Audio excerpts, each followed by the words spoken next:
Sa araw nga pa lang ito mga paps ay nagtikal na kami ni Papa at nagutom na ako kaya nagmura na muna ako. Kaya tara panoorin nyo. So yun, what's up mga paps? Nandito ako ngayon sa Linang, naglulugit kami ng kupras. Nandiyan si Papa sa taas. Naglulugit kami. Dahil napagod ako, manguha kong butong. Turang butong guys. Oh.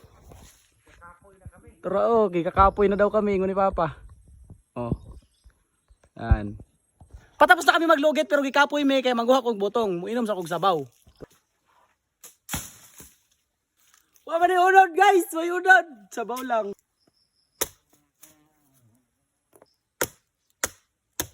Sakto.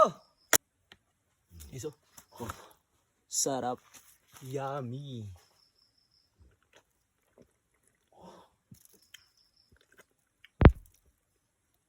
Sarap talaga dito sa probinsya guys, sa bukid kay yung butong oh. Yung buko, fresh na fresh yung mura. Ba? Napaka-fresh ng mura. Galing na galing sa puno. Siyempre, kainin natin yung laman kay sayang. Diba? Sarap. Tapos, wala tayong kutsara. Ito gamitin natin kutsara.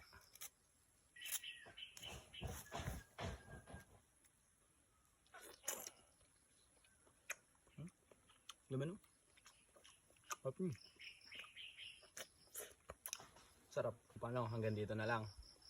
Uli, ako si Arex at bakit kong yumaman. At kung paano, hindi ko pa alam. Haha.